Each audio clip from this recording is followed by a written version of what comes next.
Irmãos, 2018, nós declarámos na passagem de ano. Quem passou a passagem de ano aqui? Alguns irmãos passaram, não é? Os outros não passaram, mas nós orámos por vocês. Amém? 2018 foi o ano que Deus nos disse, deu uma palavra profética, que seria um ano de frutificar. Um ano de dar fruto. Um ano em que nós iríamos receber coisas que há anos que temos pedido e orado. Um ano em que a árvore vai começar a produzir fruto. E nós recebemos essa palavra de Deus não só para aqueles que estavam aqui na passagem de ano, mas para toda a igreja. E aqueles que não só fazem parte, mas aqueles que frequentam a igreja, aqueles que estão ligados à igreja de alguma maneira, como amigos, como familiares. 2018 será um ano de frutificar. E eu profetizo que 2018 será um ano de frutificação na tua vida. Em nome de Jesus. Eu na passagem de ano até disse assim, dei um alerta. Que se tu és casado, prepara-te, meu querido. Porque se não tiveres cuidado, vai haver bebés. Ok? Porque é o ano de frutificar. Alguns irmãos até já me vieram ter comigo a dizer, pastor, estou grávida. E eu, aleluia, o ano da frutificação. Então, irmãos, que hoje tu possas assumir essa palavra. Não como apenas uma palavra, mas como a palavra de Deus para a tua vida, para este novo ano. Em nome de Jesus. Que tu possas dizer, Senhor, que todas as áreas da minha vida possam frutificar. A minha vida profissional, a minha vida familiar, o meu casamento, a relação com os meus filhos. Que toda a minha vida possa frutificar. Em nome de Jesus. Amém? E hoje especificamente eu queria falar sobre um tema que eu acho que é importante para todos nós hoje. Porque sem nós entendermos isto que eu vou dizer agora, dificilmente nós vamos frutificar. Então eu queria que nós pudéssemos... Fugiu? Já está? Já está quase. Eu queria que nós abríssemos a Bíblia em Efésios. Vamos abrir a Bíblia em Efésios. Efésios está no Novo Testamento. A seguir aos Evangelhos, Mateus, Marcos, Lucas e João. Depois vem o livro dos Atos, dos Apóstolos e as Epístolas Paulinas. Romanos, Gálatas e Efésios. Efésios é a terceira epístola do apóstolo Paulo. Do nosso apóstolo. O apóstolo dos gentios. Aleluia. Em Efésios capítulo 4, queria que todos pudessem abrir. E quem não tem uma Bíblia, por favor, possa estar perto de um crente aí. Aleluia. Fala, Senhor. Aleluia. Efésios 4. Amém. Efésios capítulo 4. E vamos ler o verso 1 ao verso 16. Eu peço então a atenção a todos. Este vai ser o texto base da mensagem.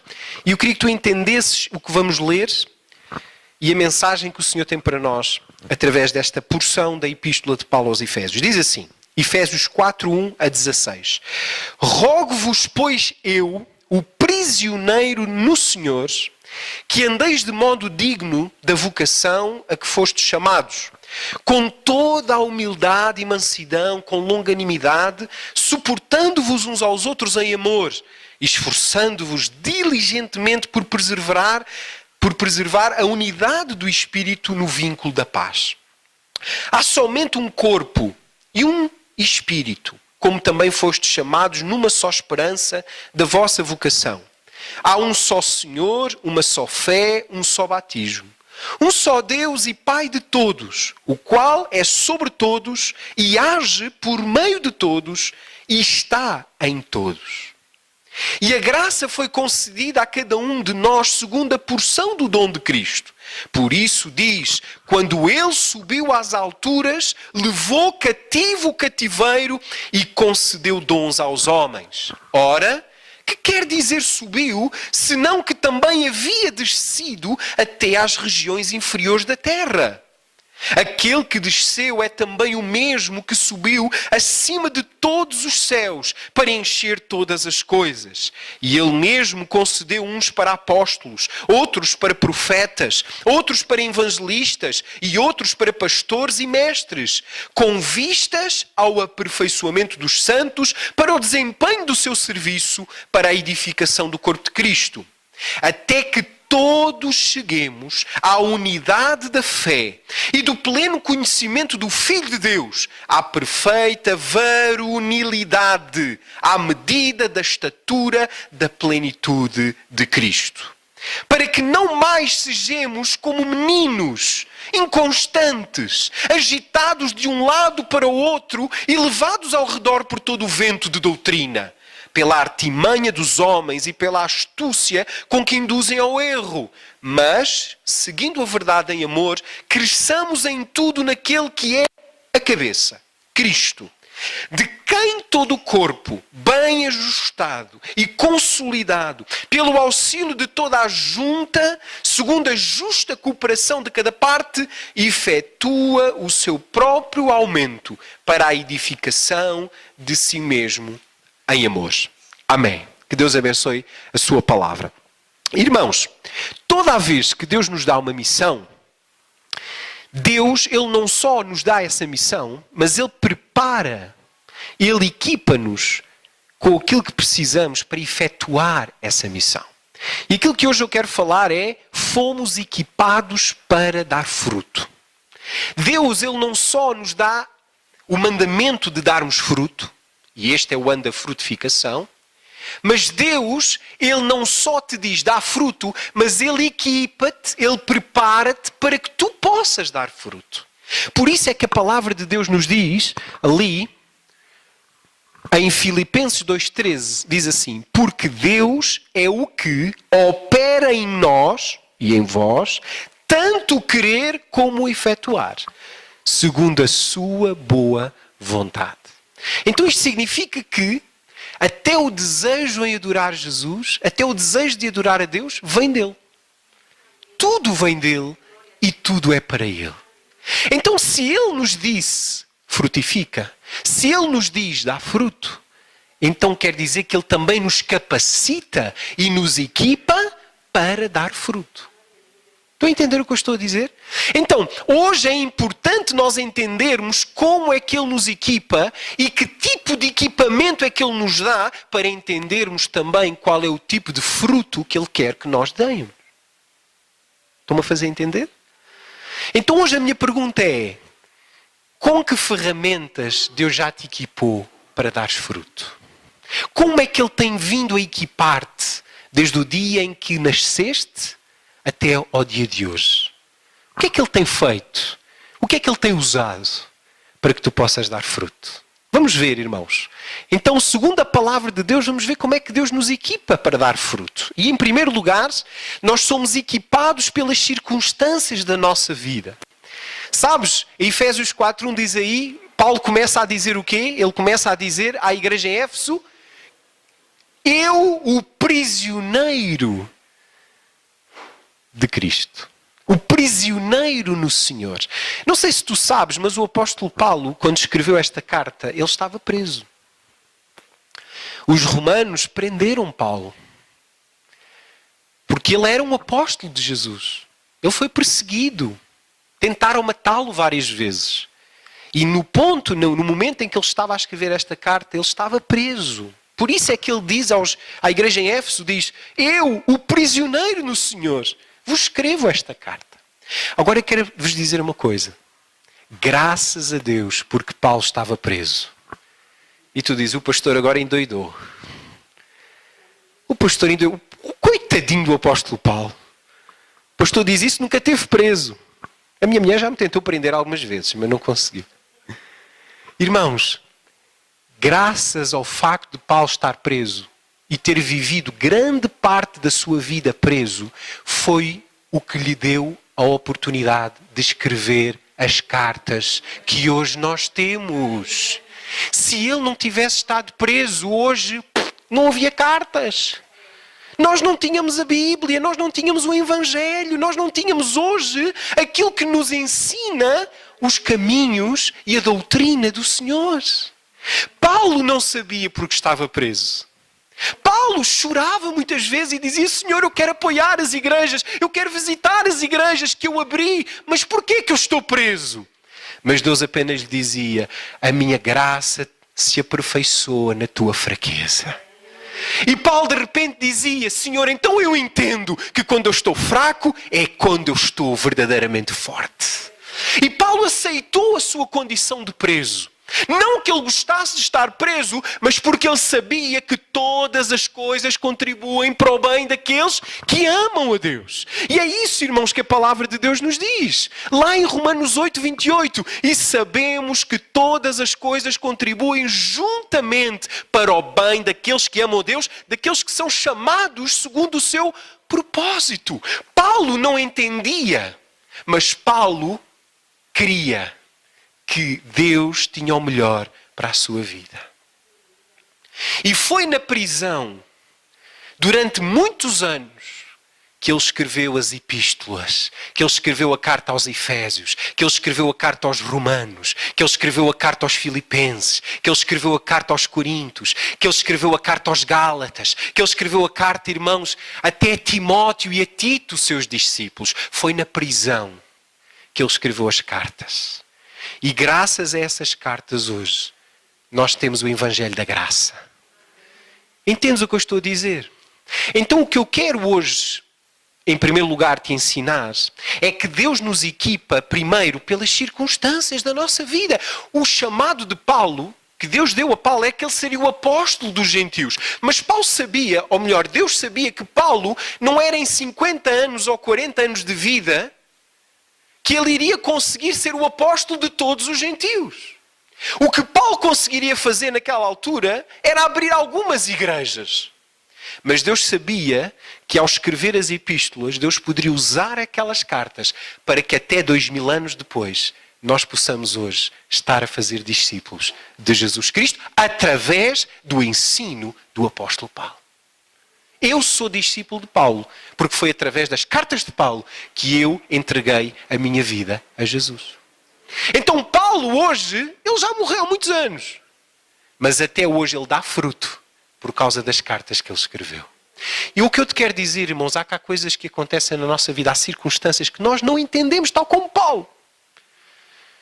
Mas se nós tivermos a capacidade de reconhecer Deus nisso, e aceitar isso, e usar isso para que Deus seja glorificado, tu estás a dar a oportunidade de que depois, ainda que passes, continues a dar fruto. Então, irmãos, a palavra de Deus diz não só que todas as coisas contribuem para o nosso bem, aqueles que são chamados segundo o propósito de Deus, mas a Bíblia também diz, em Provérbios 3, 5 a 6, diz lá: confia no Senhor de todo o teu coração e não te estribes. O que é estribar? É confiar. Não confies no teu próprio entendimento. Reconhece-o em todos os teus caminhos e Ele endireitará as tuas veredas. Irmãos, assim como Paulo, 2018, que seja um ano em que tu não só confias, mas tu reconheces Deus em cada pormenor da tua vida. Tu tens feito esse exercício? Tens reconhecido Deus em cada aspecto da tua vida? Até naqueles aspectos que tu dizes assim: porquê, Senhor? Paulo, irmãos, quantas vezes Paulo disse porquê? E Deus não disse nada. Mas um dia, quando Paulo voltar em Cristo, Paulo vai ver o fruto do seu trabalho. Irmãos, Paulo, eu imagino, no dia em que o Senhor voltar, e a Bíblia diz que Ele trará os santos consigo, e Paulo será um que vai com certeza vir com Ele. E no dia em que Paulo vir a igreja gloriosa, e ele vir que eles têm todos a cara dele, são filhos espirituais dele, Paulo vai dizer: Senhor, obrigado porque eu estive preso. Naquela altura eu não entendia, mas hoje eu entendo. José, irmãos, na Bíblia em Gênesis fala de um personagem muito interessante, José. José, diz a Bíblia que ele foi preso, rejeitado pelos irmãos, vendido como escravo. E depois de escravo, acusado injustamente e preso por um crime que ele não cometeu. Está lá em Gênesis 37, se quiseres ler em casa. Mas sabes o que aconteceu? Por causa de todo este percurso, Deus, de um dia para o outro, colocou José como governador de todo o Egito. Acima de José, só o faraó tinha autoridade. E a Bíblia diz que houve 7 anos de grande abundância e depois 7 anos de muita fome. Durante os 7 anos de abundância, José, ele amealhou. Ele juntou cereais. E depois, nos 7 anos de fome, todas as nações do mundo vieram pedir comida ao Egito, porque só o Egito tinha comida. Inclusive, vieram os seus irmãos, os que o rejeitaram e por inveja o venderam. E quando os irmãos se apresentam perante o governador de Faraó, quem era? José, o administrador de todos os celeiros do Egito. E eles chegam a José, se ajoelham e dizem, dá-nos pão porque nós estamos a morrer. A Bíblia diz que José se revelou aos seus irmãos. E disse aos irmãos, meus queridos irmãos, sou eu, José, que vocês enviaram para o Egito. Lembram-se? E eu acho que eles olharam para o outro e disseram, Simão, diz Rúben, gostei muito de conhecer, mas se este é José, nós vamos morrer hoje. Só que José disse, não tenham medo, porque não foram vocês que me trouxeram para aqui, foi Deus que me enviou à vossa frente para conservar a vossa sucessão na terra.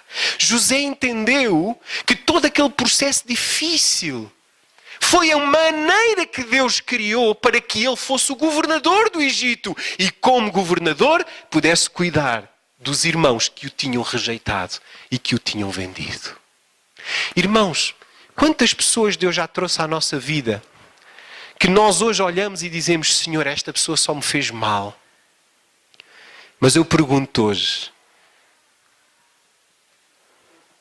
não vou dizer mais nada. Tu sabes o que é que eu ia dizer.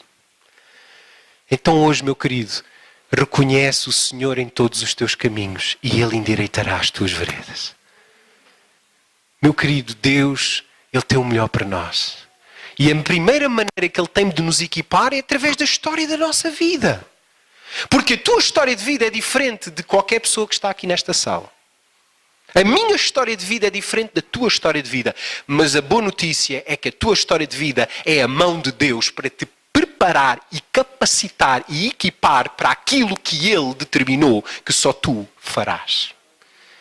Então hoje tu tens que, tal como Paulo, reconhecê-lo mesmo naqueles momentos em que tu não tens respostas.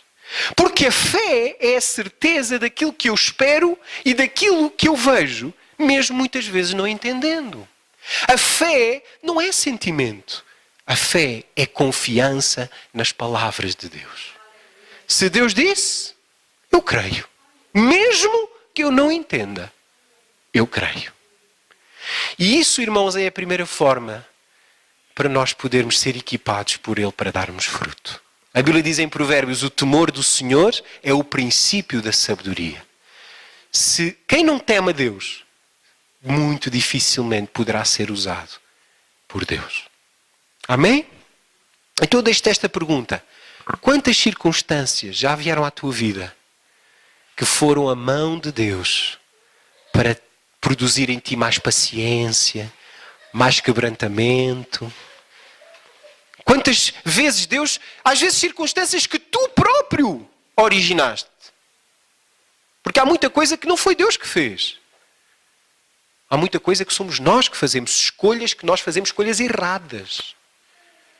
E muitas vezes, por desconhecimento, dizemos, Deus, porquê? Mas a Bíblia fala da lei da semeadura. O homem vai colher o que ele plantar. Até há um provérbio na Bíblia que diz, aquele que semeia ventos, colhe tempestades. A Bíblia diz em Coríntios, diz lá, quem semeia pouco, pouco vai colher. Porque aquilo que o homem semear, isso ele vai colher. É um princípio. E há muita gente que está a colher aquilo que semeou. Mas Deus, até isso, consegue usar para alinhar-te com a sua vontade. Então hoje tu tens que olhar para esses episódios da tua vida tristes e dizer, Senhor, usa isto para que eu possa me alinhar com a tua santa vontade. Amém, irmãos? Irmãos, estão a entender o que eu estou a dizer? Então qual é a primeira forma dele nos equipar? Oi? Fugiu? Equipados pelas circunstâncias da tua vida. Amém? Segundo lugar, vamos ver. Aleluia, fugiu, foi de rápido demais. Aleluia. Segundo, equipados pelos dons do Espírito Santo. Vamos abrir o verso 8 de Efésios, do texto base da mensagem de hoje. Olha o verso 8, o que é que diz? Por isso diz, quando ele subiu às alturas, levou cativo o cativeiro e concedeu dons aos homens. Irmãos, Jesus, na sua ressurreição e ascensão, a Bíblia diz que ele concedeu-nos dons. Por isso é que ele diz aos discípulos que se eu não for, o Consolador, o Espírito Santo, não poderá vir até vós. E é bom que eu vá para que ele possa vir.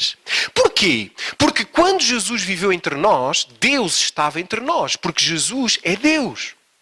Mas Jesus, como Deus, ele estava entre nós, mas não estava em nós. Onde estava Jesus, Deus estava.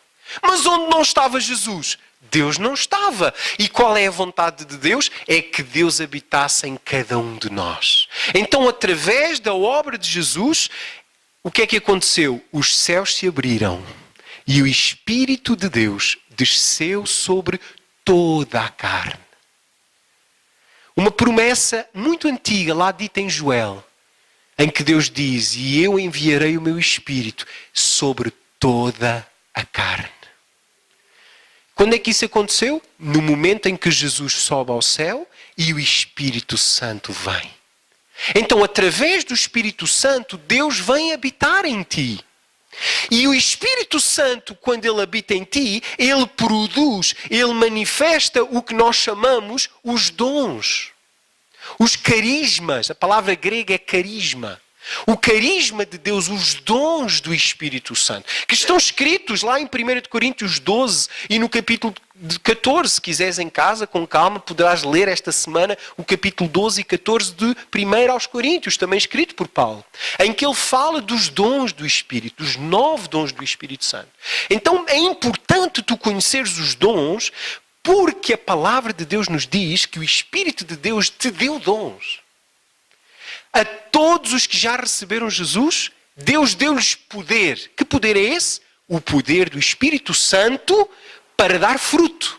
E o fruto é dado através dos dons que habitam em ti. Então, mas há algo importante que eu preciso esclarecer relativamente aos dons. Existem 3 aspectos importantes, que são: Deus dá a todo o crente dons espirituais, que são habilidades sobrenaturais para darmos fruto. Mas tu não podes comprar os dons espirituais. E hoje em dia há muita gente a querer vender os dons de Deus. Há muita gente a querer vender a salvação. Há muita gente a querer negociar e fazer do Evangelho um negócio.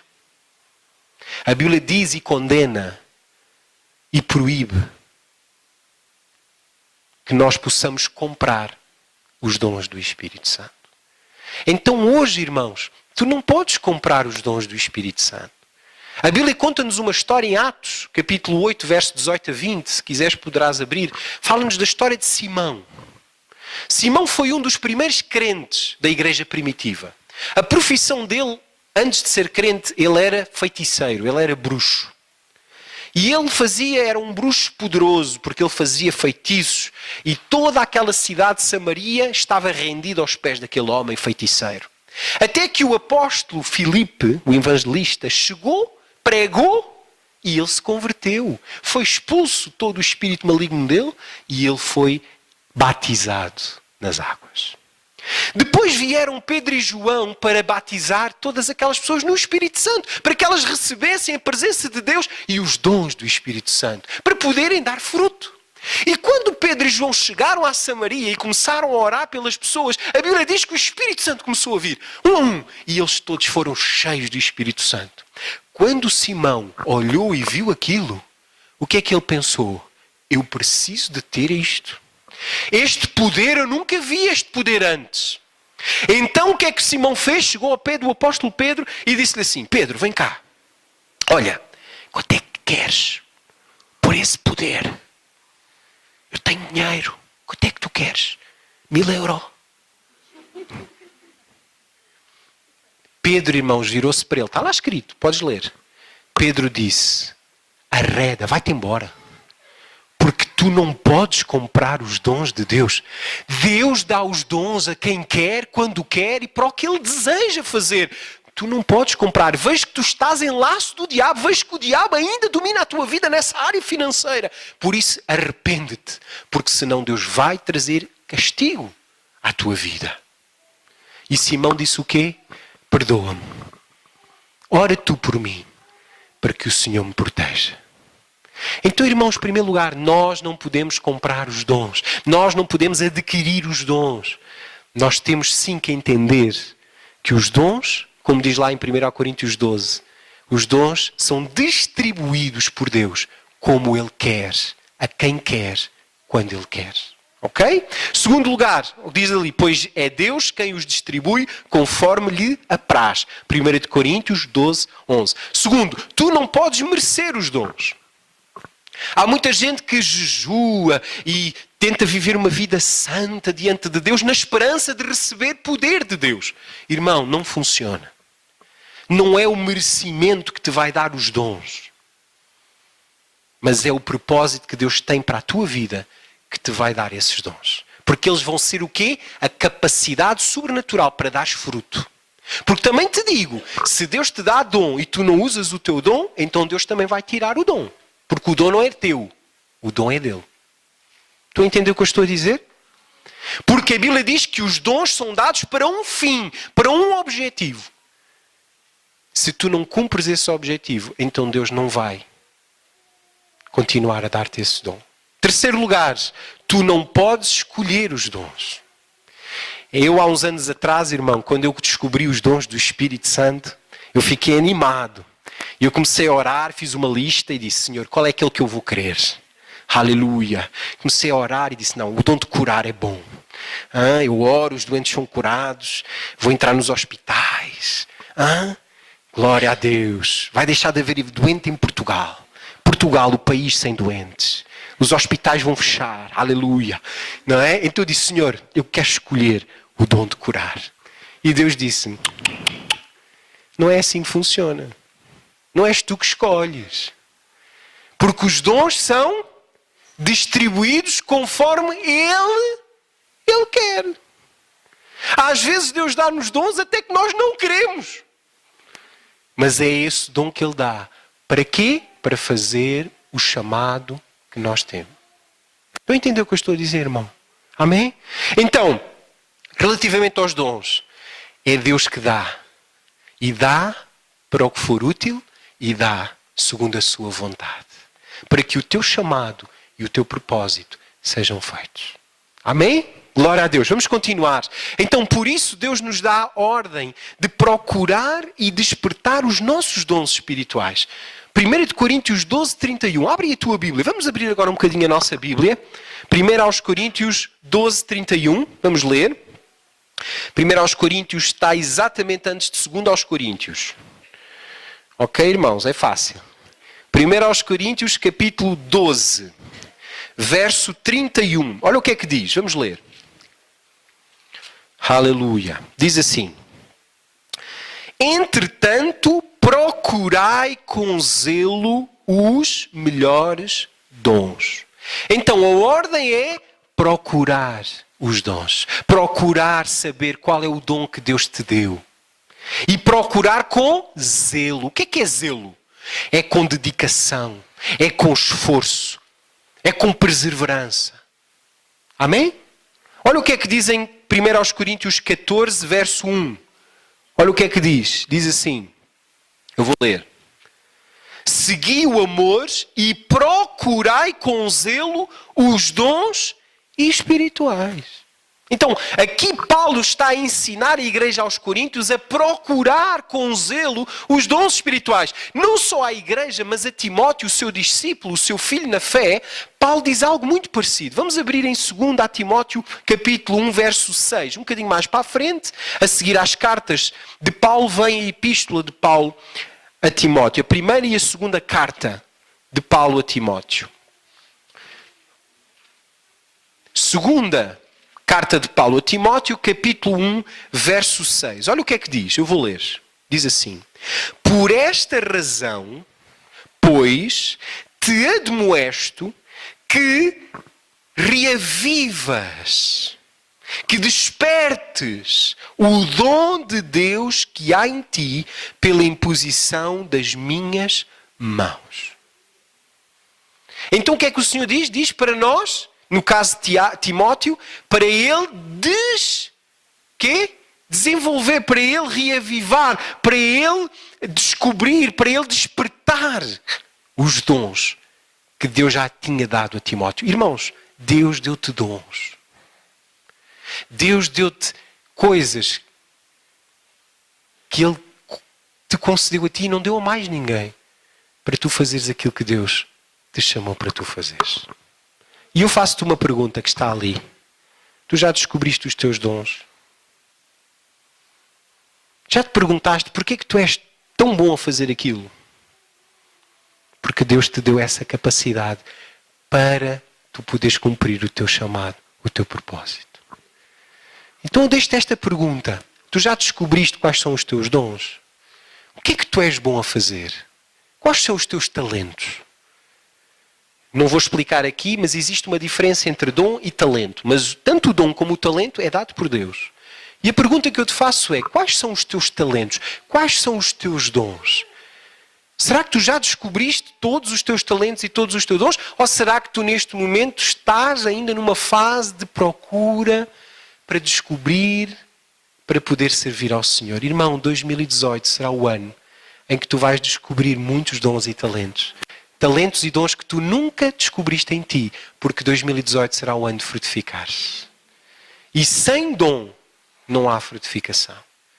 Então prepara-te, porque Deus, Ele te vai revelar coisas, capacidades que tu pensavas que não tinhas, mas Deus vai mostrar. Agora, olha para mim.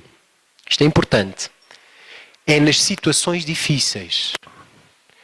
É no meio dos problemas que nós descobrimos capacidades que pensávamos que não tínhamos, mas que afinal temos.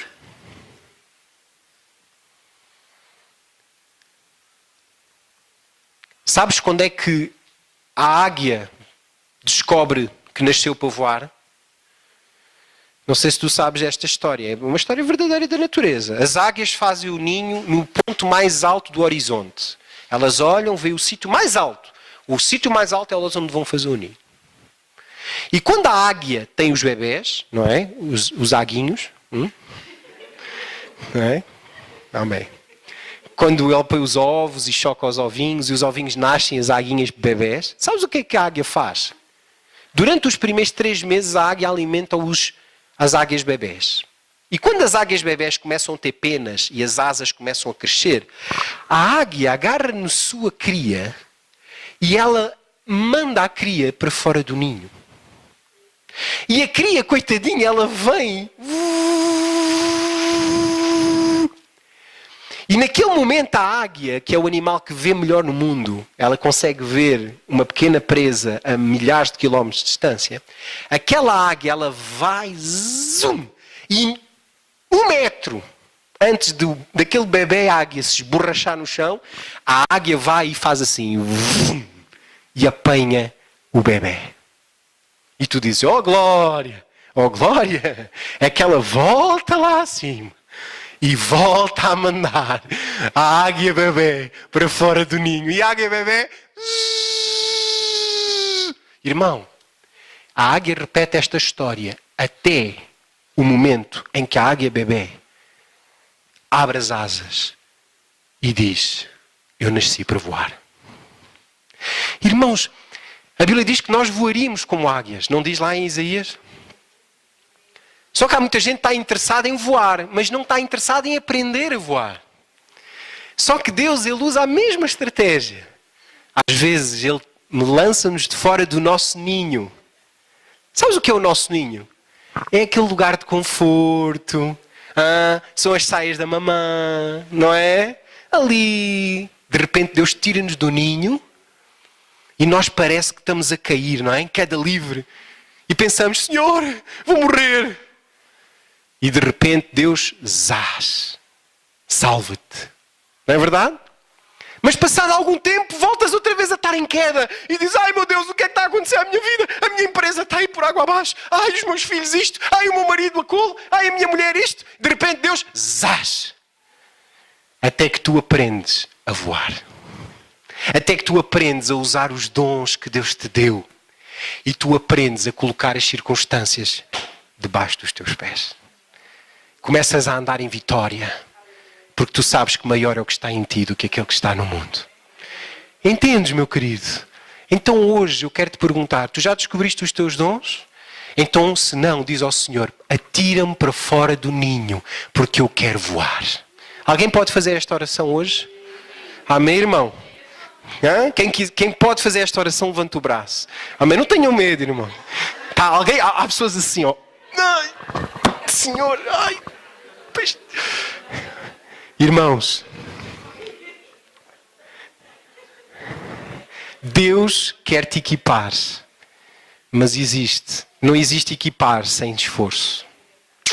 Entendes o que eu estou a dizer? Por isso Jesus disse aos seus discípulos, o reino de Deus é tomado por esforço, por violência.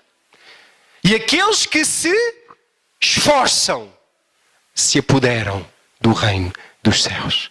Por isso em Apocalipse diz algo muito interessante. Naquela lista daqueles que não vão entrar no reino dos céus, diz lá os pedófilos, os feiticeiros, os adúlteros. De repente aparece lá uma palavrinha, os tímidos. O que é que um tímido tem a ver com um pedófilo, ou com um adúltero, ou com um feiticeiro? Irmão, para Deus, o tímido é aquele que não quer sair do ninho. Quando Deus quer ensiná-lo a voar. Amém, irmãos? Então hoje, meu querido, Deus quer te dizer, eu quero que tu dês fruto. Eu estou a voltar. Mas eu preciso de tirar-te de fora do ninho. Amém, meus queridos? Entenderam? Amém? Então, tu já descobriste os teus dons? À medida que serves ao Senhor este ano, Ele revelará os teus dons. E ao descobri-los, põe-os em prática, frutificando para Deus. Amém, meu querido? E se tu já sabes os dons que tu tens, se tu estás consciente, porque Deus já te mostrou os dons e os talentos que Deus já te deu, então, meu querido, tens dupla responsabilidade, porque tu tens este ano que dar fruto. Porque a Bíblia adverte o que não dá fruto. O que é que Deus faz? Ele tira e dá a quem dá muito fruto. Estou a entender o que eu estou a dizer, meu irmão? Então hoje tu possas dizer, Senhor, eu estou no início do ano. Deram-me um novo livro para escrever. Com 365 páginas em branco. Então, Senhor, a partir de hoje eu decido, em primeiro lugar, eu quero dar fruto. Descobrindo os dons que tu me deste. Amém? Glória a Deus. Continuando. Terceiro lugar. Terceira forma que o Senhor tem de nos equipar é pela ação dos 5 ministérios que foram dados à igreja. Vamos abrir e ler o verso 11 a 14. Lá em Efésios. Diz assim, Efésios 4, 11 a 14 diz assim. Ele mesmo concedeu uns para apóstolos, outros para profetas, outros para evangelistas e outros para pastores e mestres, com vistas ao aperfeiçoamento dos santos para o desempenho do seu serviço, para a edificação do corpo de Cristo, até que todos cheguemos à unidade da fé e do pleno conhecimento do Filho de Deus, à perfeita varonilidade, à medida da estatura da plenitude de Cristo, para que não mais sejamos como meninos agitados de um lado para o outro e levados ao redor por todo o vento de doutrina, pela artimanha dos homens e pela astúcia com que induzem ao erro. Então, irmãos, em terceiro lugar, Deus, Ele te equipa através dos ministérios que Ele deu à igreja. Os 5 ministérios, quais eles são? Diz comigo assim, apóstolo. Apóstolo é o dedão. Porquê que é o dedão? O apóstolo é aquele ministério que toca todos os outros ministérios. Um apóstolo é alguém que Deus usa, muitas vezes também como mestre, como pastor, como evangelista. Porque apóstolo significa o que é enviado. Então, se Deus envia, quer dizer que Ele lhe dá uma graça especial para que, através dele, Deus possa começar novas igrejas, novos trabalhos apostólicos, novas missões. Entendeste? Então, o apóstolo é o dedão, porque ele toca em todos. Depois tem o indicador. Faz assim. Indicador. Ok? O indicador aponta o caminho, a direção. Então, isto é o ministério profético. O profeta é aquele que traz direção. É aquele que traz a vontade de Deus para a igreja. É aquele que diz assim, igreja, vamos caminhar nesta direção. Em segundo lugar, que eu digo para tu não levantares o dedo, mas é o dedo maior, este dedo, que é o mais comprido, é o evangelista. Porque ele vai mais longe. Ele leva a igreja a crescer. Ele leva que novas pessoas entrem na igreja. Porque ele é o evangelista. E depois vem o dedo da aliança. O dedo anelar. Que é o pastor. Aquele que cuida das alianças dos membros da igreja. Estão a entender? Então, o pastor é aquele de relacionamento. Que ouve, que ensina, que corrige, que alimenta. E em último lugar, tem o dedo pequenino. Que serve para quê? Entre muitas coisas, para coçar o ouvido. Estás-te a rir, mas tu já coçaste, que eu sei. O dedo pequenino é o mestre. É aquele que faz com que a palavra entre dentro dos nossos ouvidos. É aquele que ensina. É aquele que traz revelação. Coisas que tu nunca viste, ele mostra que estão lá. Porque ele é mestre. Então Deus deu-nos os 5 ministérios, apóstolo, profeta, evangelista, pastor e mestre. Para quê? O que é que diz a Bíblia? Vamos lá ler. Por que é que Ele deu os ministérios? Lê lá. Verso 13. Até que todos cheguemos à unidade da fé e do pleno conhecimento do Filho de Deus, à perfeita varonilidade, à medida da estatura da plenitude de Cristo. Então, Deus colocou os ministérios na igreja para quê? Para que tu possas chegar à estatura de Cristo. Para que tu possas alcançar o nível de maturidade e de autoridade que o próprio Jesus alcançou. É o que está aqui escrito. E Deus quer que tu chegues a este nível para quê? Verso a seguir diz o quê? A seguir... Para não sermos mais meninos inconstantes, agitados por um lado e levados por todo o vento de doutrina. Então Deus quer que tu cresças para dar fruto. E não sejas aquele tipo de crente que anda a saltar de igreja em igreja. Eu chamo o crente pipoca. O crente que só sabe saltar de igreja em igreja. Porquê? Porque anda atrás de qualquer vento de doutrina. Anda à procura do que é que a igreja pode fazer por ele, ao invés de perguntar o que é que eu posso fazer pela minha igreja. Então hoje não sejas crente pipoca, irmão. Mas tu possas hoje dizer, eu quero chegar à perfeita estatura de Cristo.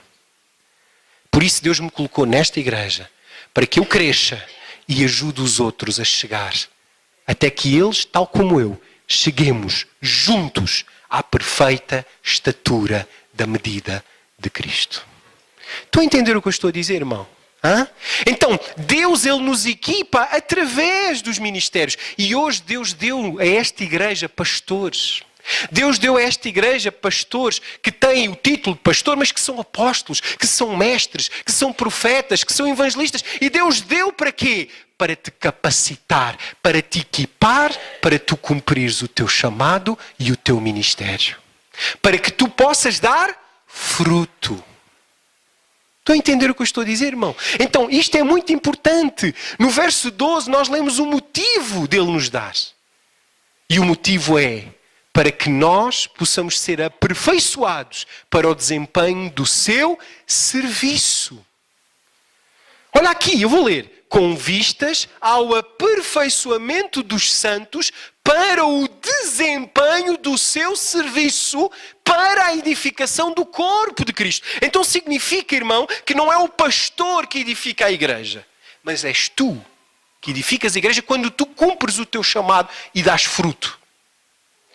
Entendes o que eu estou a dizer? Não é o apóstolo que dá fruto, que edifica só, mas é quando toda a igreja funciona junto que a igreja cresce. Estão a entender o que eu estou a dizer? Então, muitas igrejas têm um erro que é o pastor é que tem que fazer. O pastor, ele é o responsável por fazer. Ele é que tem que pregar, ganhar vidas, batizar, discipular. Ele é que tem que fazer. Porque ele é que é o pastor. A Bíblia diz o contrário. A Bíblia diz que Deus deu os pastores, os líderes à igreja para te preparar para que tu possas cumprir o teu ministério. Quem edifica a igreja não é o pastor, mas é toda a igreja. Olha o que é que diz. Com vistas ao aperfeiçoamento dos santos, para o quê? O desempenho do seu serviço para a edificação do corpo de Cristo. Então quem é que edifica a igreja? É a própria igreja. Quem é que edifica a embaixada cristã? És tu, quando tu cumpres o teu serviço. E o meu serviço é te ajudar a cumprir o teu serviço. Estão a entender o que eu estou a dizer, irmão? Amém? O meu serviço não é fazer o que tu não queres fazer. Não.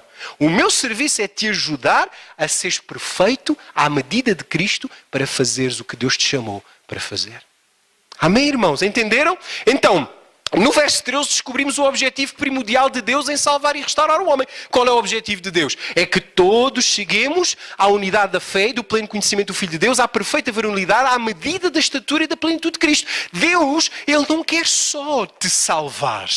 Ele quer que tu cresças ao ponto de seres igual a Jesus. Por isso é que a Bíblia diz que Ele é o autor e consumador da nossa fé. Ele veio como homem para te ensinar a ti, homem, a ser como o Filho de Deus. Deus não precisava de se fazer homem, mas Ele se fez homem para que tu e eu, como homens, pudéssemos viver como filhos de Deus. Ele foi o nosso exemplo. Ele é o autor e consumador da nossa fé. Estão a entender o que eu estou a dizer? Agora, muito importante, nestes 2 versículos da Bíblia descobrimos então o que é o fruto para Deus. Afinal de contas, o que é dar fruto para Deus? O que é dar fruto? É o quê? Quando Deus diz para nós darmos fruto, quando Ele diz toda a vara que em mim não dá fruto, eu o corto e lanço no fogo, mas toda a que dá fruto eu limpo para que dê mais fruto ainda. Afinal de contas, que fruto é que Ele está a falar? Estes 2 versículos mostram qual é o fruto. E o fruto é, primeiro, transformar o vil pecador em um filho de Deus à medida da estatura da plenitude de Cristo, isto é, perfeito como Cristo Jesus. E, em segundo lugar, ajudar outros a alcançar o primeiro objetivo, agregando-os ao seu corpo. Verso 16. Aqui vemos o 4º e último ponto. Vamos ler o verso 16, que é o último ponto. O que é que diz Efésios 4,16?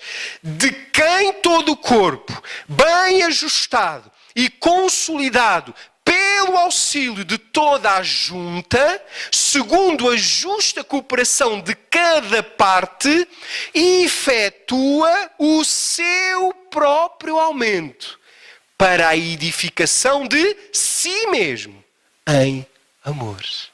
Então, em último lugar, nós somos equipados pelos grupos de vida, pelo discipulado, pela igreja, pelos cultos, pelas reuniões, por toda a vida da igreja, que são as juntas, que são os ligamentos, que são o quê? A ação e a interação dos crentes uns com os outros. É quando eu oro por ti e quando tu oras por mim, que a minha vida e a tua crescem até que cheguemos todos à mesma estatura de Cristo. Sabes, meu querido, eu preciso de ti. Eu preciso de vocês. E vocês precisam de mim. Entendes o que eu estou a dizer? Porque é exatamente nesta relação, neste vínculo de discipulado, de cuidado, que a igreja cresce e edifica-se a si mesma em amor. Um cristão que não congrega é um cristão que mais tarde ou mais cedo vai apagar. Conta essa história de um pastor que vai fazer uma visita a um irmão que já não ia à igreja há um mês. 4 cultos que ele não ia à igreja. E o pastor toca-lhe à porta e ele olha pelo buraquinho, vê que é o pastor, fica um bocadinho ansioso porque já não vai à igreja há 4 semanas, mas ele põe aquela cara de alegria e de crente, vai ligar o rádio no louvor, vai abrir a Bíblia, põe lá no sofá como se ele estivesse a ler a Bíblia. E ele vai abrir a porta ao pastor e diz: caro pastor, há quanto tempo? Olha, estava a ler o Salmo 91. Venha, venha, venha. E o pastor entra sem dizer nada. Senta no sofá, estava uma tarde muito fria e a lareira estava acesa. E aquele pastor, sem dizer uma palavra, dirige-se à lareira, tira uma brasa da lareira e vai colocar a brasa no lugar mais distante da sala. E volta-se a sentar no sofá. Passados 5 minutos, aquela brasa apagou. E aquele jovem disse: pastor, próximo domingo estarei na igreja. Irmãos, a igreja é o plano de Deus para te ajudar a dar fruto. Se tu não vens à igreja, então muito difícil tu vais dar fruto. E assistir culto na internet, irmão, não funciona. Ajuda, mas não funciona. Porque o fruto é feito e dado no relacionamento. Por isso Jesus, durante 3 anos e meio, o que é que ele fez com os discípulos? Ele comeu com os discípulos, dormiu com os discípulos, viveu com os discípulos. Porque fruto só vem de relacionamento. Então hoje, meu querido, eu quero que tu tomes uma decisão. E que tu digas assim: eu tomo uma decisão diante de Deus. 2018 será o ano em que eu vou ser mais fiel à igreja. 2018 será o ano em que eu vou procurar um grupo de vida, um grupo familiar, para eu me envolver e para eu poder ser cuidado e poder cuidar. 2018 será um ano em que eu vou procurar descobrir os meus dons e poder dar fruto como nunca antes dei. Porque eu entendo que o plano de Deus para a minha vida este ano é que eu possa dar muito fruto.